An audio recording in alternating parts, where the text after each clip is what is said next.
Welcome to the Horror Unmasked podcast, where we unmask the monsters and explore the lore. I'm Amber. And I'm Lily, and today we will be dissecting Insidious. Let's enter the further. Renee and Josh Lambert have recently moved into a new home with their 3 children. One morning, Renee looks through a family photo album with her son, Dalton, who asks why there are no pictures of Josh when he was a child. Renee's reason that he has always been camera shy and disliked taking photos of himself.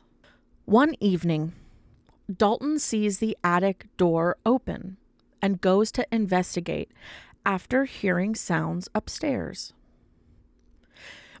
Which is mistake number 1.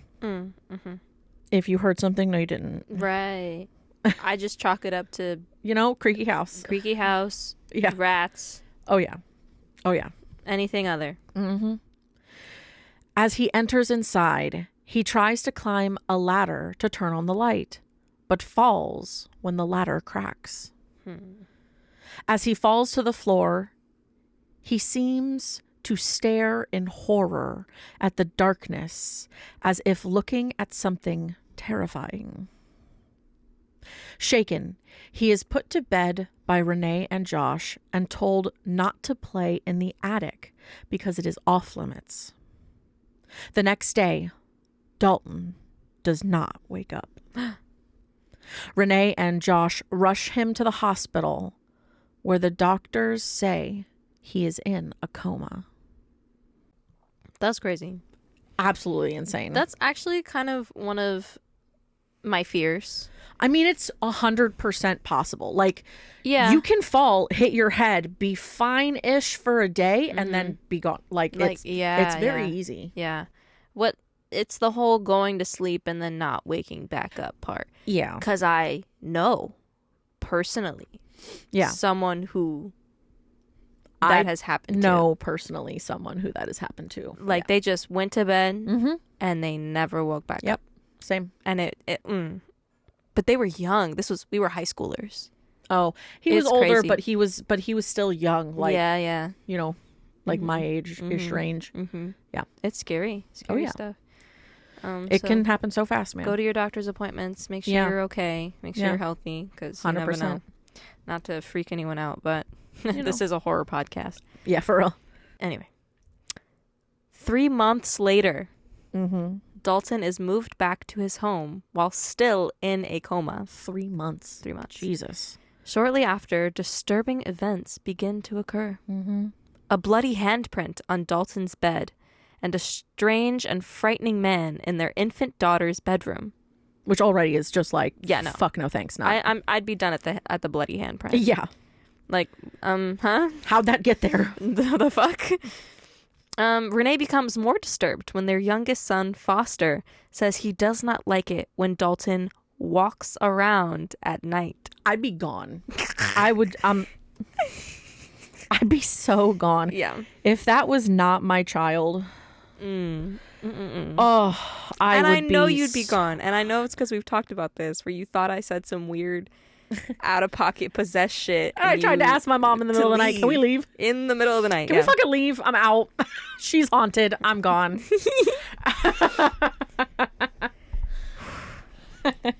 Renee tells Josh about the events, but when she is attacked by the strange man that night, she begs Josh and the family soon to move to another house.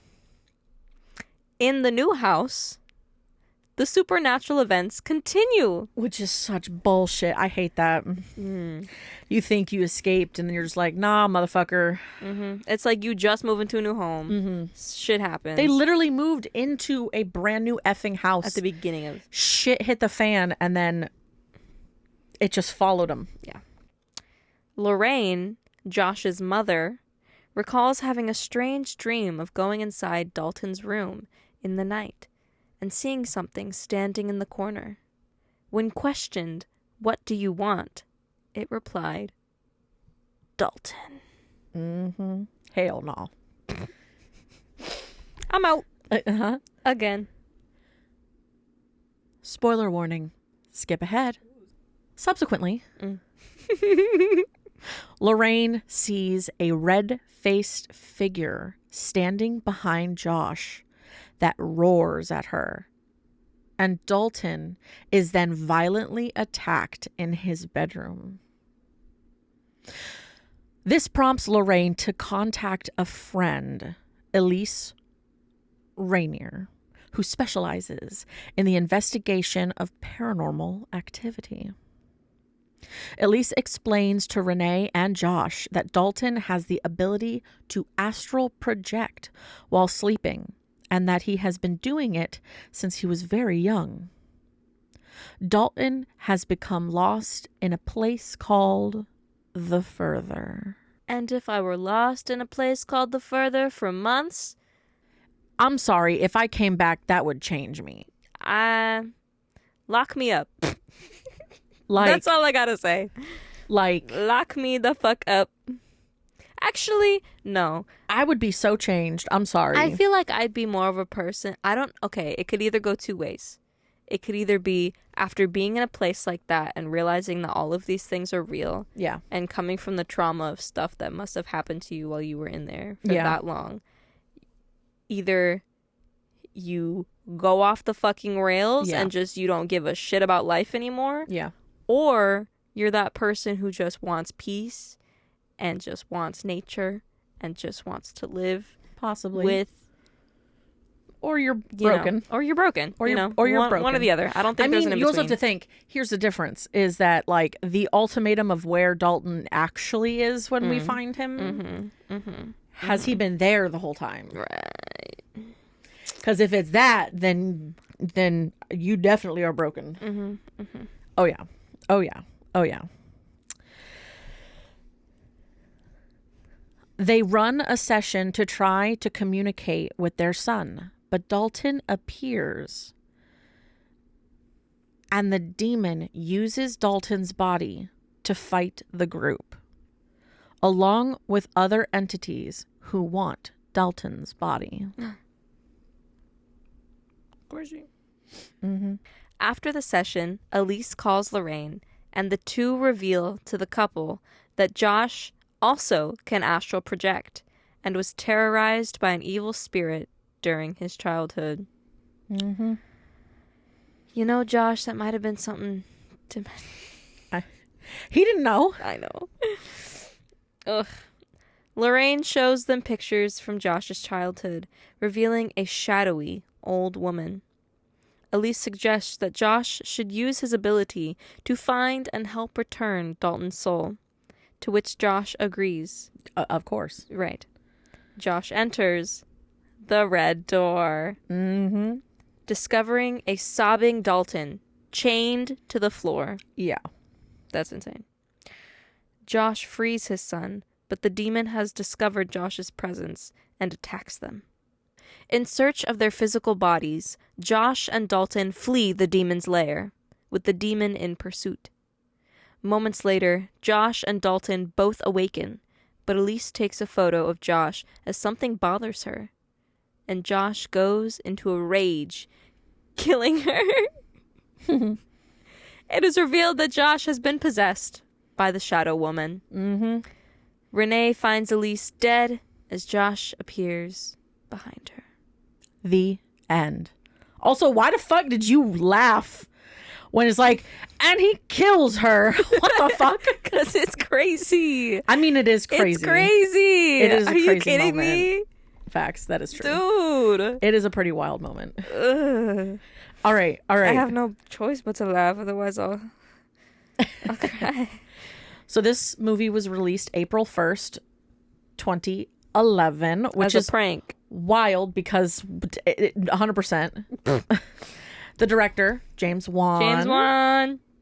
I do have their budget, which was $1.5 million. What was their box office? Their box office at the time was $13.3 million, but that's, I think, gone up to like 100,000 since Yeah. 100,000, 100 million since then. Yeah, So yeah. it's because it's been some time. over a decade. Yeah. So it's had time to ruminate. Yeah, and it was distributed by Filmflex, Icon Productions, Alliance Communications, Momentum Pictures, I Am Global, and Film District. So a lot of distributors. Mm-hmm. So you got some kills and some I do. I got some other stuffs. other information. Yeah, the runtime is an hour and 43 minutes Not bad. with a 66% on Rotten Tomato. I'm kind of okay with it. Like, it could be maybe a little higher. That's it's kind of where okay. I feel like it's correct. Like it's personally. like it's okay. Yeah. Yeah. It's not my favorite. But it's not bad. It's not like No. a bad, like it's a No. good, like Mhm. if you want to get like kind of in the spooky mood a little bit, that's a good one. Yeah, not bad. Mhm. It says kill count is 2, but I don't remember the other person who. I'm trying to think. Well, it's obviously Elise, and then trying to think. I don't know if I don't remember another death happening. I don't know. Yeah, I don't remember another death happening. Then maybe it's just one. Maybe it's just one. It might be thinking of like, I don't know, if the creepy man died recently or something, because the mom doesn't die in this one. No. So it's not like both the mother and Elise. Yeah. It's just Elise that dies. So it's not a huge kill count, Yeah. but Yeah. still scary. Yeah. It's a good movie. Mm-hmm. Alrighty. Mm-hmm. Oh, wait, no, we still got the whole cast to say. Yeah. My favorite personally, Patrick Wilson. Always. He plays Josh. So there's that. Rose Byrne as Renee. Ty Simpkins as Dalton. Lynn Shay as Elise. And Barbara Hershey as Lorraine. So I definitely have some more people than you. I have a couple more, but we also have Lee Whannell as Specs. Yep. And then Angus Sampson as Tucker. So I have 2 more than you. Okay. Which I have Joseph Bishara as the red-faced demon. Right. That's important. And Philip Friedman as the Shadow Woman. Those are very important. Yeah. Yeah. Yeah. I just love the fact that Lee Whannell's like, I'm a come make an appearance. Him and come make a cameo. Him He and James Wan are just they're just buddy buddies. Lee Whannell loves to make cameos and things that he writes. Always. Which, fair enough. If you can do both, why not? Like, fuck it, why not? All right. My notes are pretty small, so you want me to go first? Yeah, go for it. All right. Give me some backstory. So it's been a long time. I think a little over 20 years, roughly-ish, probably, since Horror Legends, James Wan, and Lee Whannell launched the Saw franchise. Yeah. Yes. Yeah. 2005. Okay, so 2005. 2005. Okay, so it's been almost 20 years. It's almost been since 22 years. But they purposefully didn't work on Insidious because they wanted to do Saw first. Yeah. So that was cool. Yeah. Because Wan had wrote that with Insidious, he wanted to shake the label that had been following him since Saw.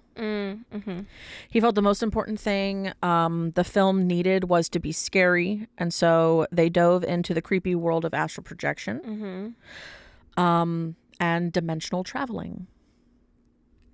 He added that in Insidious, Wan and Whannell avoided the bloody entrails of Saw until the spooky supernatural story that is scarier than just a basic slasher kind of film. So it's a non-graphic torture porn, which is their Saw stuff, and more atmospheric. It's definitely an atmosphere based film. for sure. And Wan would go on to create a similar series with this aesthetic in the Conjuring franchise. Hell yeah. So, similar to things like the Upside Down and Stranger Things, Insidious takes the concept of astral projection and stretches it to its limits by creating a horrifying reality of being taken from your own body. Yeah. Even if you don't believe in astral projection, the lifeless bodies of the comatose are inherently sad and disturbing, especially in a child. Part of what set the scenes so fantastically for Insidious is the way that the score was composed with sudden jumps in volume and sound amongst the barely there humming of background noises. Like, I'm gonna tell you this right now. Insidious, the whole franchise, you bitch with your title sequence. Fuck you.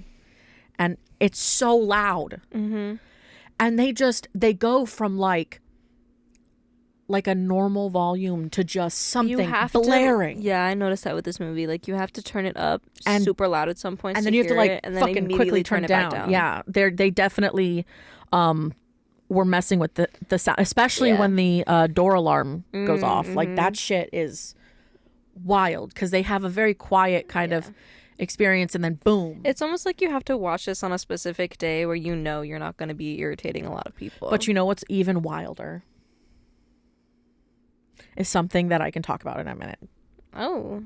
Because it actually explains some shit that happens in that first film. That's in a later movie. Please.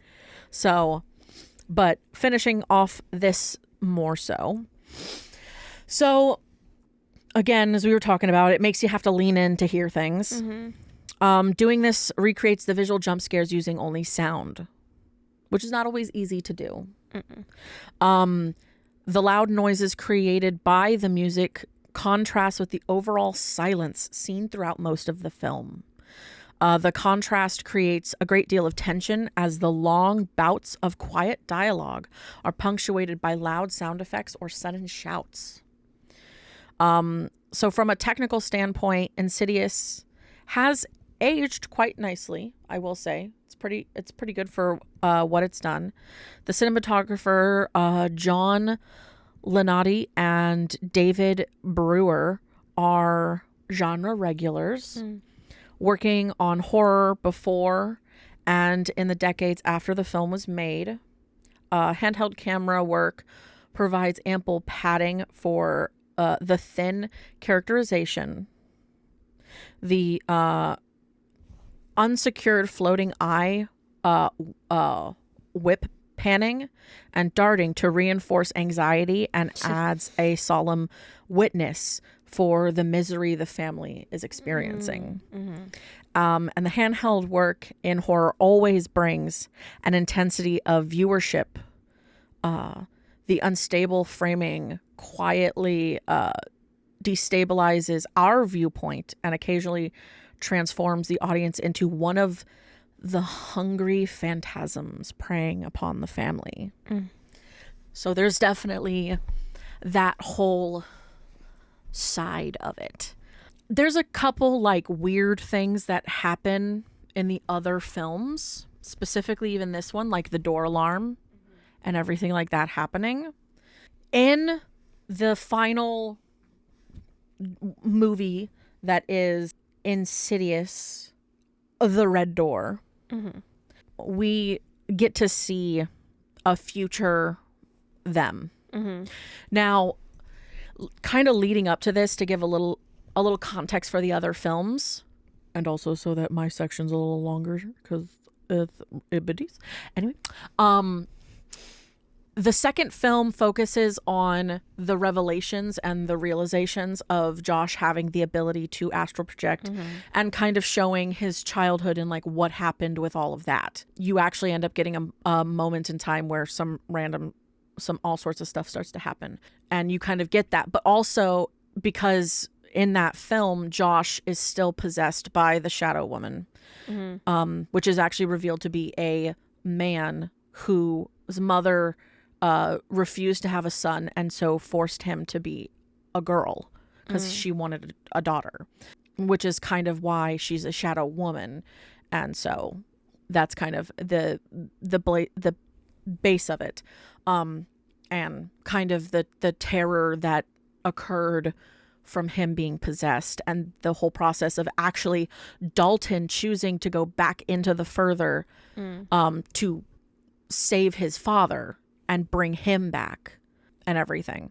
So that's kind of what's that film's about. And at the end of it, even in this one, they explain that they kind of like wiped his memory so that he couldn't remember. That's why Josh didn't realize what was going on. Right. So in this second film, because you see that they have a really close relationship, him and Dalton. And in this movie, they at the end of it, they have their memories wiped of this whole situation and the fact that they can astral project. And so we move forward to this last film, The Red Door. And it's again about them. But now you realize that because of removing their memories of that all occurring, the family divorces. And Dalton and his father are no longer close. They like almost can't stand each other. That's crazy. Like they can't. Dalton is constantly angry at him. Like they just don't mix anymore. Yeah. So if you couldn't tell, I've only seen the first movie. Yeah. I do have plans for watching the rest of them. Yeah. And they're good. At least the story. Like at the end of the fucking last movie, I went, oh, yeah. Okay. So, it focuses on their relationship because all of a sudden something happens where Dalton, because he goes to a school to do art because he's an artist, like painting and drawing and all that kind of stuff. I like it. And he's in a class where it's like the first assignment, it's to bring in a piece of work that you think is your best piece. And the teacher basically goes up to the like one of the other students and shits on it. No, and tells them to rip it, to destroy it. What the fuck? And the first person doesn't do it, but Dalton, even though it's one of his favorite pieces that he drew, like of his mother or his grandmother or whatever, he rips it, just rips it. And it's kind of a moment of like, it may be my best piece now, but it will just be another one of many, and I can get better and all this kind of stuff. So it's kind of like not sticking yourself. I can kind of understand why the teacher did it. It's a little intense, but yes, I see it. That makes sense. That's a little yeah. Some teachers are like it. Yeah. Everything's a learning lesson to them. There's a time in the class when before they start to do art of any kind, because she kind of says like, just let it out, just let whatever it is out. And then she starts to count backwards, and he closes his eyes, and he constantly, every class he's been doing it, and he just starts drawing fervently, and you're starting to notice that he's drawing a red door inside the further. He draws a red door. Yeah. He draws a door at first, and then he cuts himself at some point, and red gets on it, or something something spills on it essentially that's red, and he colors it in red, and slowly with his blood. I don't know I can't remember if it was that. It might have been. It's intense. But he ends up like, it's the red door from his childhood, and he's slowly getting shadowed memories of situations and things and of the past, and it's kind of happening because Josh is also having situations happening, and he's confused as to like what's going on. He's got memory missing, like he can't remember certain time periods. He's getting frustrated at his wife because you have to understand, she knows everything, and has been keeping it a secret. His other kids were young enough to not fully remember, but there was like a baby to have, there was a baby. Like even Foster, he was young enough like where there could be some memory, but not a lot. And it's like certain statements and things are being said, and Josh is like really intensely confused about what the fuck is going on. And every once in a while he's actually catching visual sight of the of Elise every once in a while. Ooh. That's tough shit, bro. Just kind of like she's trying to kind of help, but there's a limitation. And Dalton starts adding on to this image, and he's adding on an image of his dad to the red door. And he's adding on him holding a hammer. Ooh. Because in the second film, him being possessed, he's going after when the spirit realizes that Dalton's going back in, he tries to kill Dalton with a hammer, but saves his father's soul before he's able to go through with it. But all Dalton can remember now as an adult is just this visceral, horrific scene of his father attacking him. Yeah.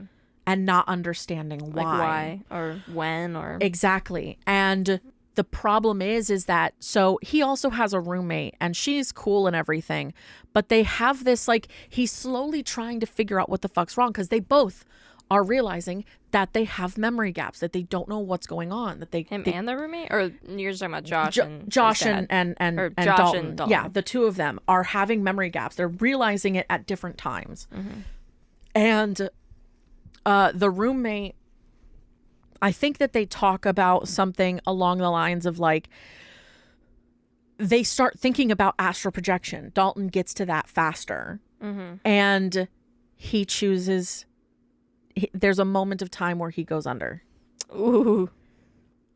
And there's a certain demonic presence that's been real hungry and real angry that he got away from him. And Dalton ends up getting possessed by him. That's crazy.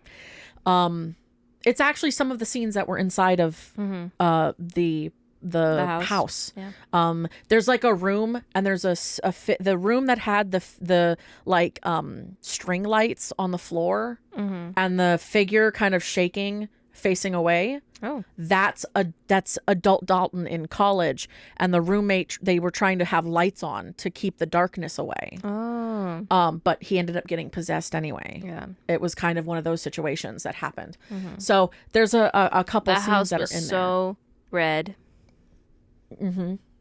That's all I remember, really. And like that hall of curtains. But And a staircase. yeah. There's And all the sorts of tulip stuff. room. Yeah, there's all sorts of stuff that was going on in there. But if you knew more of the movies, you'd catch more of it. Okay.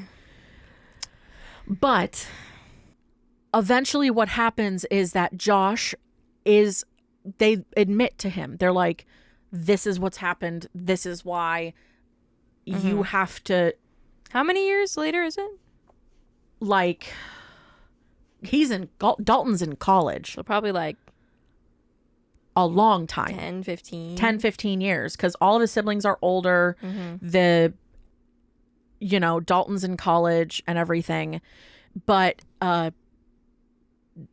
Josh decides to go under because he's got to figure out something to do with, they have to figure out how to fix it. Like they have to be able to close, some realization happens where they have to realize they have to close the red door. They have to close the door. So throughout the course of the movies, you're getting different experiences that have occurred. When Josh goes into the further, he meets with Elise. Is she still getting there? Well, no, because she's dead. She's just a ghost. Oh, yeah. She's just a ghost in the world. She just helps him along, and there's realizations. When Josh was a boy, he was, when they first realized that he was talking to ghosts and could see ghosts, he was talking to himself, his adult self, and telling him where to go. Oh. Yeah. Weird. There's when the door alarm goes off. That's that's Josh's spirit breaking into the house. I love when like timing things like that sync up. All of It's these so cool. moments and things are from, because the point is Josh is trying to get back to the house where Dalton fell, because that's where Dalton opened the red door. So he's trying to prevent it? So he's going, not prevent, but to close the red door, because when Dalton opened it, he didn't know he had to shut it. Oh. So Well. he's having to travel essentially back in time through these different time periods to get back up to that attic to A, save his son through that door, bring him back through.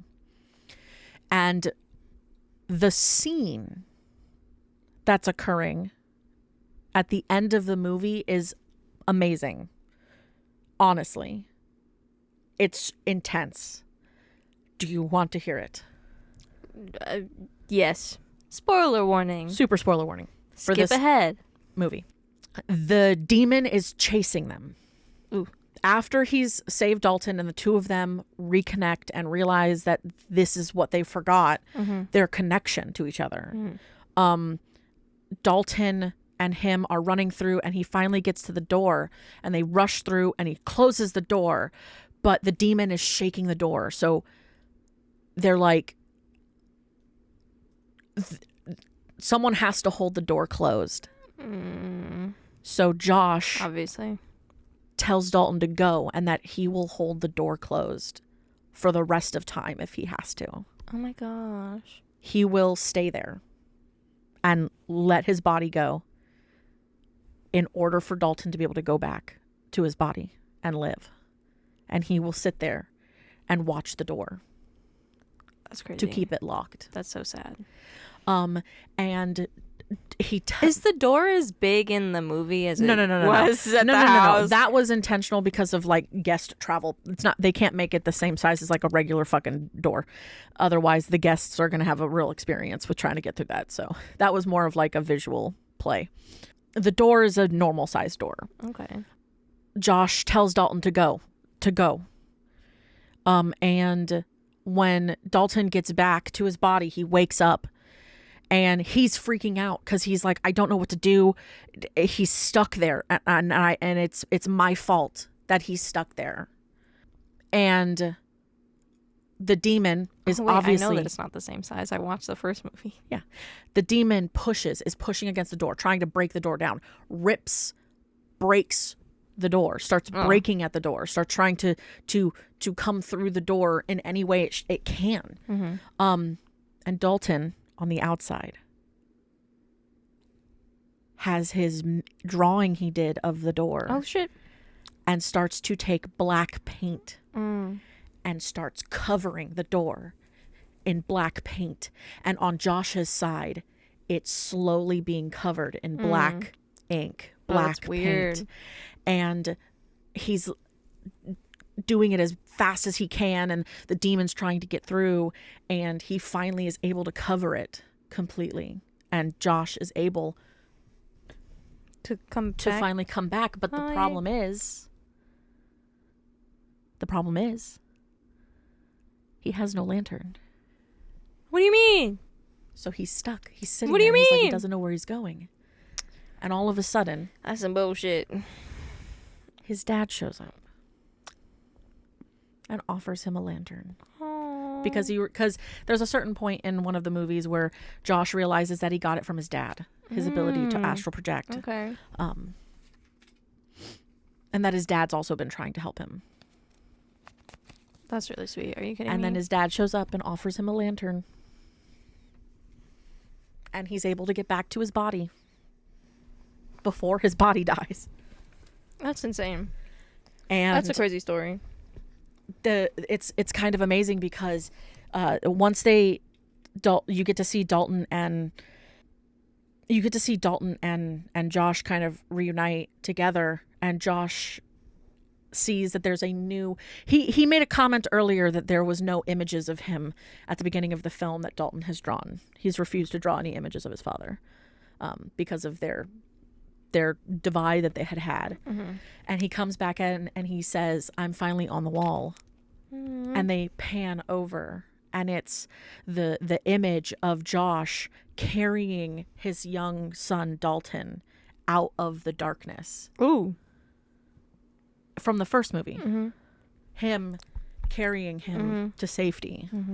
That thing that connected them. So, yeah. It's got a really beautiful little ending there. Yeah, it's actually quite touching. Yeah. But yeah.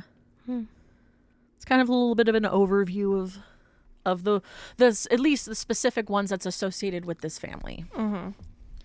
But the ones after aren't. Well, it's the first two and then the red door is the last one.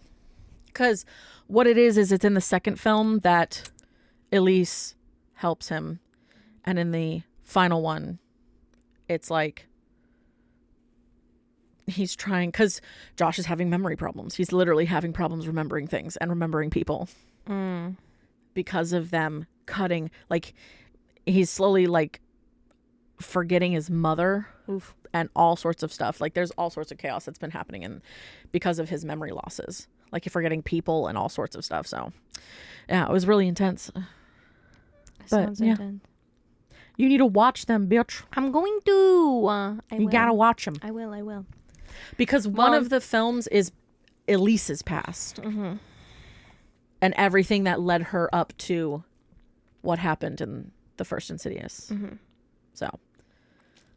But, yeah. Very good. All right. All right. That's all my input and whatnot. So what you got? Not as touching as that. But I do have some background history a little bit about astral projection. Fuck yeah. You know, obviously that's a huge aspect of this franchise. Oh, yeah. Oh, yeah. So. Which I will say is very cool. Yes. To have a film franchise focus so solely on one very specific aspect. Never really seen that before. No. Because even Doctor Sleep and all that kind of stuff, like, and The Shining isn't based on that. It's not astral projection. No. And that's kind of cool to kind of get something that's based on one specific version and not just like, I can see ghosts and communicate with them. It's, you know, I have this very specific ability that lets me do things. So cool. Also, The Further is just a very cool concept. Fascinating. Which actually, let me talk about that a little bit. So, according to Elise, yes, The Further is a dark place where many souls are damned to remain forever. A place which is not meant to be tread by the living. Yes. And time does not work as it does in the real world. Kind of like a limbo, I would say. It's kind of limbo. It's that kind of a thing. But what's interesting about it is that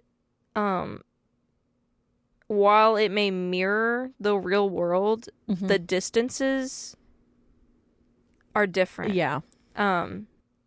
Because great distances can be covered in a very short amount of time. Yes. But it has no major source of light except, you know, some electrical lights. And has a lot of mist. And memories from the deceased can also alter reality in The Further.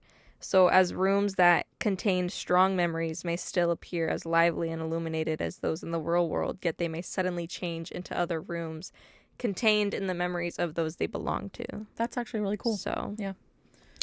Just another bit of The Further. Yeah. But astral projection itself, also known as astral travel, described as an out-of-body experience, or OBE. Yes. OBE. So it's where your consciousness separates from your physical body and travels through a subtle body on the astral plane. So this concept assumes the existence of a non-physical body that interacts with the spirit realm or alternate dimensions, linked to meditation, dreaming, altered states induced by hypnosis, or hallucinogens. Yeah. Very widely featured in esoteric and spiritual traditions. Oh, 100%. Very, very much. considered a pseudoscience, though, because Yes. there's a lack of scientific evidence supporting that it actually exists. And most paranormal phenomena are all in the pseudoscience world. Yes, because, you can't really... It's hard to quantify. Yes.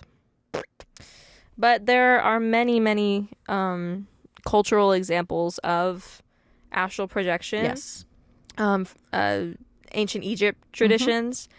So Egyptians' beliefs describe the soul, Ba, as having the ability to leave the physical body temporarily through the Ka, which is another spiritual essence. Yep. So this connection is often depicted in their texts like the Book of the Dead, Yes. where the Ba hovers above the body, Yes. representing the form of spiritual travel. Then you have Hindu practices. These names, oh my goodness. Good luck. I think I can do it.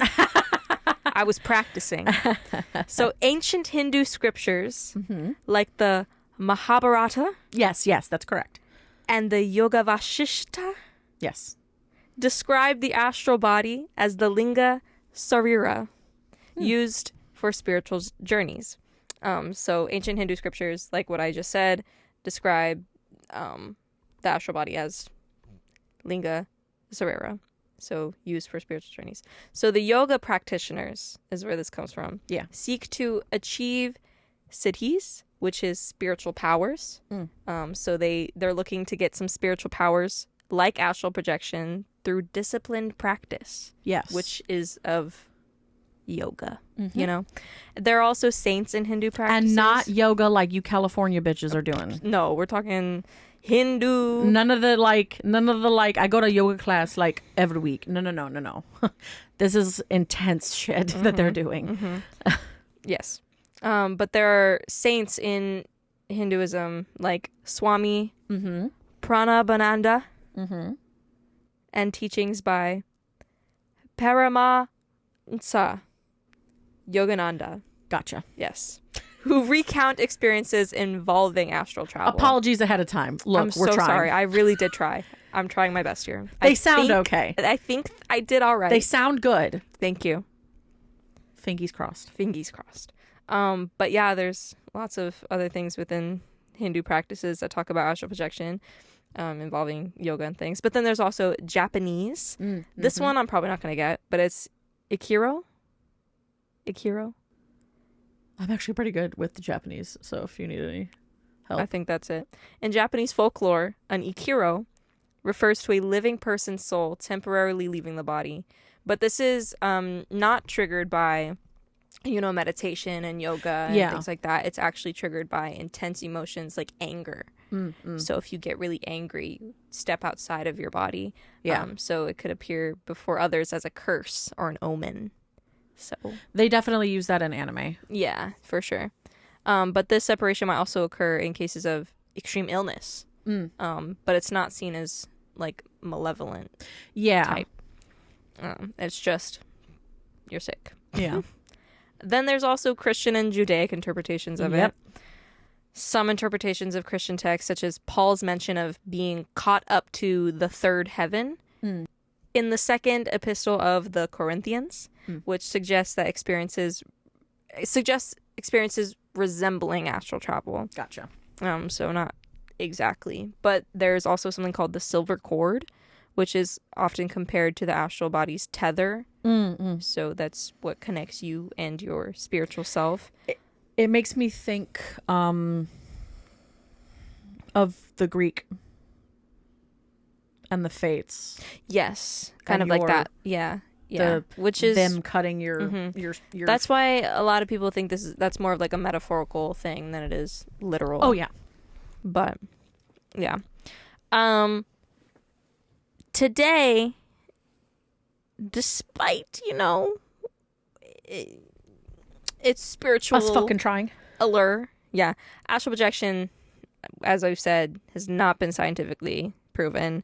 There have been studies involving participants attempting to describe distant locations or events, but have failed to produce conclusive evidence. Yeah. You have You have psychologists, who attribute I mean, kind of. psychos, Yeah. You have psychologists who attribute experiences of astral projection to vivid dreams, hallucinations, or brain activity influenced by conditions like hypoxia or drug use. There are levels of people who have believed that alien abduction some of those situations may also be a form of out of body experiences, which honestly, that makes a lot of sense. You know, especially the ones where it's not like you might not be like it's. Regardless of the situation that you're experiencing, it's that moment of like that separation kind of feel, that float. A lot of people like have that float feeling, and then they're in a place. So yeah, that's one of the thoughts. When I feel experiences out of body, it's usually when I zone out really hard. Yeah. And then I'm not going to talk about the other ones because that's not safe for work. Yeah. That's what I got to say about that. However, there are substances. Now I've said all the really hard stuff. I can't say the simple ones. Like ketamine and DMT can induce sensations similar to out-of-body experiences. Ayahuasca. That is definitely one of those. Facts. Oh, I gotta talk about That's this. the one that you have to be watched by people. Yes. To make sure you don't die. Okay, so I have a friend. I'm gonna talk about this. I have a friend whose father is like, I think he's what do you call those? He's a shaman. Gotcha. He's a shaman. And he is very into ashwagandha. Oh, yeah. That's the hard shit. That's that shit that will send you on 40 trips and that you might vomit when you wake up.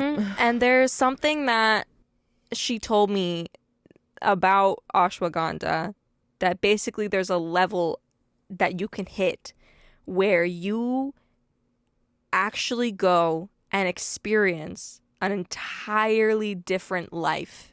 Yep. And then you wake the fuck up. But hold on. Like, I'm talking same time feeling as like current life. As your current life. And you go, you maybe start the job of your dream. You have the family that you want. You live how you want. And you wake up and you could live this life till you're old. Yep.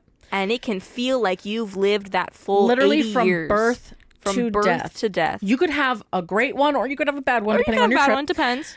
But then there are instances, I guess, of people waking up and being so depressed. Yeah. That is not, and they miss their old life or their family that they think that they had. Yep. And it's insane. I'm like, who would want to do that? Are we all on ashwagandha? Are we all on a trip right now and don't realize we it? could be. Are we all gonna wake up and go, fuck, I miss my family? Yeah. I'm just saying, if I did go through that kind of trip, I would wake up and still be happy because I like my life. Yeah. My fam is cool. Yeah. Fuck yeah. But yeah. So the skeptics argue that the phenomena is primarily anecdotal and rooted in human imagination. Well. But, ashwagandha says differently. Yeah. But there are many, many people who have studied and practiced out-of-body experience, like, since beginning of time. The first notable one is from the 1600s, Emanuel Swedenborg. So he documented many out-of-body experiences in his spiritual diary, claiming he could explore other realms while out of his body. Yeah. So that's crazy. That's a common one. There's an Aleister Crowley. Aleister Crowley. That motherfucker. Prominent figure in Western occultism. Taught techniques to construct a body of light for astral travel through focused visualization and meditation. AKA, he was a fuck guy. Yes. He was a fuck occultist. Yes. He liked to be screwed. Yes. That was his whole thing. I knew that name Yup. sounded familiar. And he liked and preferred to kind of be a bottom. I like that you know that. Yep. There's also Robert Monroe. So his books popularized the term out-of-body experience. And he founded an institute to explore altered states of consciousness and develop tools like auditory binaural beats to aid in achieving projection. Yeah. And then the most recent one is Carlos Castaneda, who wrote about using dreams and the double, so a projected version of oneself, for exploration, blending anthropology with esoteric practices. Yes. Now, if you're into that,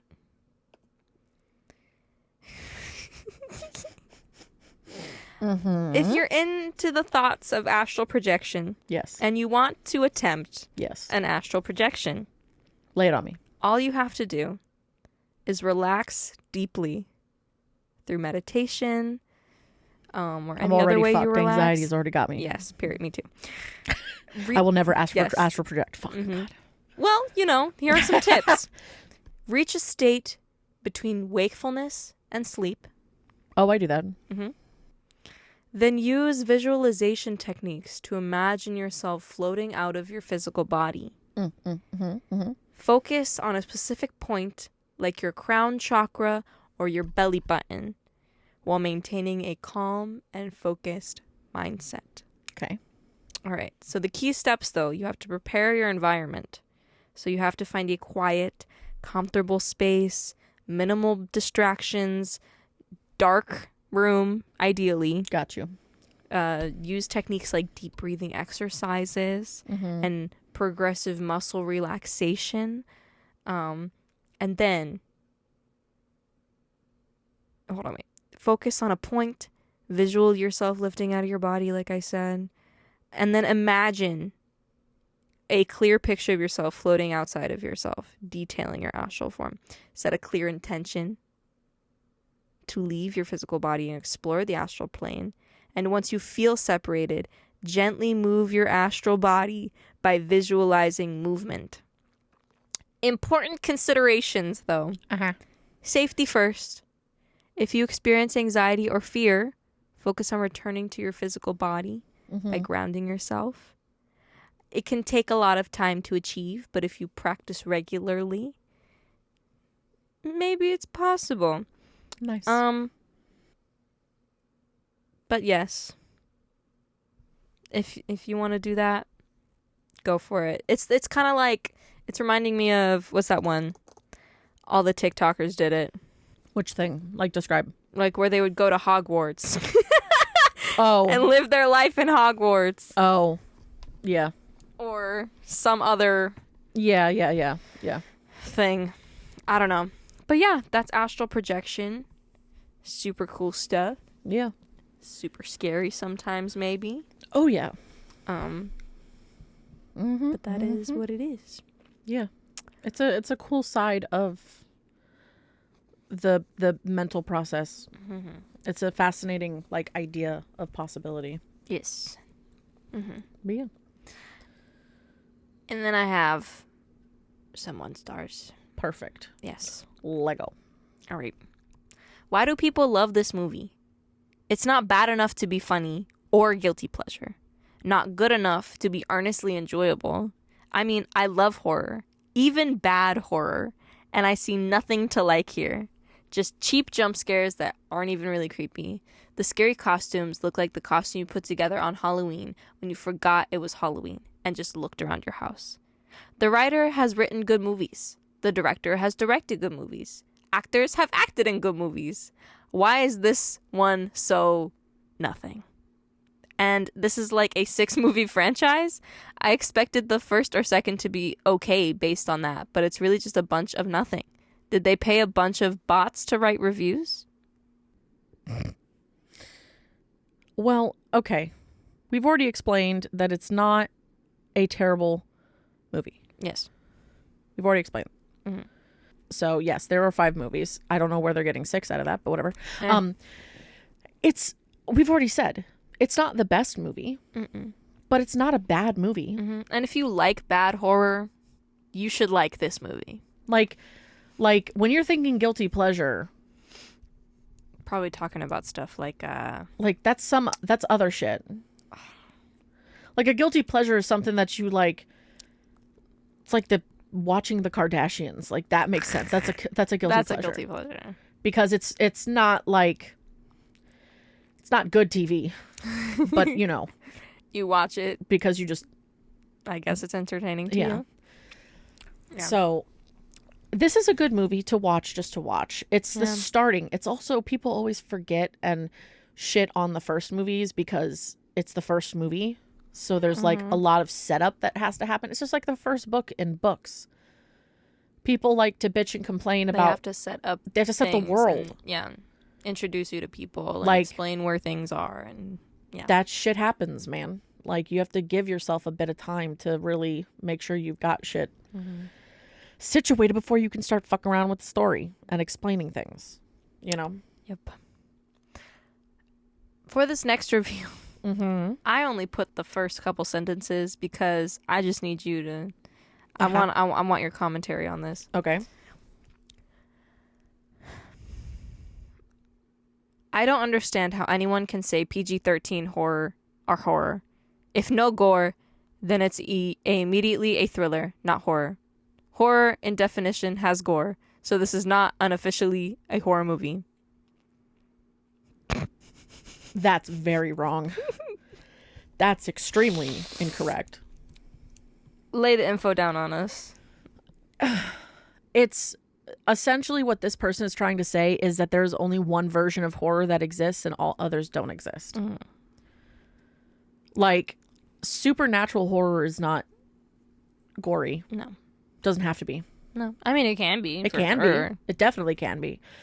But there are so many films that are not R-rated that are horror films, like without question. And it's wild to think that, like, I'm trying to think. Like, okay, the Conjuring films. There's pretty much no gore. There's no gore in it. But they're terrifying. Like, to think that a horror film, to be scary and to be considered a horror film, requires blood to be drawn is a very limited form of life existence. Like, there is horror and then there are subgenres within that genre. Exactly. Like, day-to-day existence, there are all sorts of things that could very easily, like, you have to think, like stalker films, things that are like, that's a real possibility that can occur, and there's not always blood in it. Correct. It's the idea of being followed by something. It's, a lot of the times when there is some level of blood in a film, it's mainly because it's not gore on the level of like Leatherface or Hellraiser, or like they had mentioned, fucking, or even possibly Terrifier being something gory. On the other side of that, it also means that any movie that has blood or gore in it is a horror film. If that's what you're trying to say. Because that's a wild equator to say that if it doesn't have blood, then it's not horror. But if it has blood, does that make it a horror film? That's a double standard if you don't think that. Exactly. Like, there's all sorts of films, and it's kind of frustrating when people start to act like things can only be done in a certain way. In a certain way. There are so many fascinating... That's how you put yourself in a corner and don't... Especially... And can't be creative with things. Put yourself in a corner when it comes to understanding a genre. Yeah. Like, it's so much better for you to be able to have a wider range of experience when it comes to certain genres, like having so many facets. And a lot of the time, part of the reason why some horror people actually intentionally try to have their film be PG-13. And that's mainly because they're trying to be able to have it promoted everywhere. Mm-hmm. Reach larger audiences. Because in some countries, that's an immediate no-no. Mm-hmm. You can't have that there. And I've mentioned it even in other films, in the descriptions of talking about them, being like, yeah, they intentionally chose, like, they didn't want it to be a rated R film because then they wouldn't be able to distribute it like they wanted to. Yep. And I mean, I'm trying to think of anything specific. I'm trying to see if I can, hold on. Yes. So, would you canonically think that A Quiet Place would be a horror film? Yes. Is it scary? Yes. It's PG-13. Yep. The point is that just because it's based on, and that's a sci-fi horror film, not even just like, which is, again, just fascinating. Yes. I need answers. Anyway. Right? I need answers. And if they don't give it to us, fucking answers. If they don't give it to us, I'm literally, it's in riot. my head. It's riot. in my head, and I'm gonna riot. It's just gonna be what I think it is. I need answers. You know what I mean? I mean, even like yes, there's going to be certain films that no matter what, like, sometimes they're just talking heads, their natural progression of that film. There's no option but to have it as rated R. Mm-hmm. But, like, you got to remember that not all films have to. There's many films that are just based on suspense and making it. The atmosphere of the film is what makes that movie. Yeah. You know, like, and the sound and the music and the sound effects and the lighting and all of that kind of stuff all play into how a film is done. And if all you want is gore, then go watch your shitty cheap gore films. Yeah. If you really want that. Yep. Like, there are beautiful gore films. They're really intense, very visually what the fuck movies that are gore based. But I mean, that's such a limited genre to stick yourself into. Of such powerful stories that can be played out. You know? You didn't disappoint. Because even, like, when you're thinking about, like, I'm even thinking about, like, the Black Phone. Yeah. They don't, in your face, show you any active gore. No. Yeah, because even The Black Phone is a rated R film. What? And there's not really gore in it. That's crazy. Why haven't we put the ratings on here? I don't know. We need to start doing that. We'll start that next year. Okay. We'll start adding ratings next year. I'm probably going to do that. I'm going to go back in to the list and put the rating next to it just so that we know. But yeah. But, like, The Black Phone is not, it's a rated R film. But there's not gore in it. Not at all. But you're saying that if it's not gory, it's not a horror film. And I'm going to tell you, it is straight up. That movie is intense. Has a crazy story. So scary. So scary. Like, and I'm so fucking excited for the second film. I have no fucking clue what it's going to be about. And I can't fucking wait. I know what I want it to be about. I know what I want it to be about. And I hope it is that. Same. But yeah. Because do we know if Ethan Hawke is coming back? I think so. Then I think we know. Anyway. That's my diatribe. I like it. That's all I got. Don't limit yourself, motherfuckers. Don't. Never. And we've got a good lineup, I'm gonna say. I tried to vary it. I like it. I tried to give it a lot of variations. It's a good one. It's a good one. Get excited. Hell yeah. But yeah. Is that everything? That's everything. Alrighty.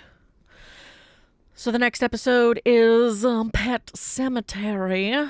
The original one, not the new one. You can send us an email at horrorunmasked@gmail.com. You can follow us Instagram, Twitter at horrorunmasked.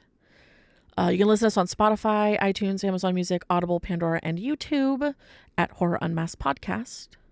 And I think with that, there's only one thing left to ask. Will you fear? Or will you fear not?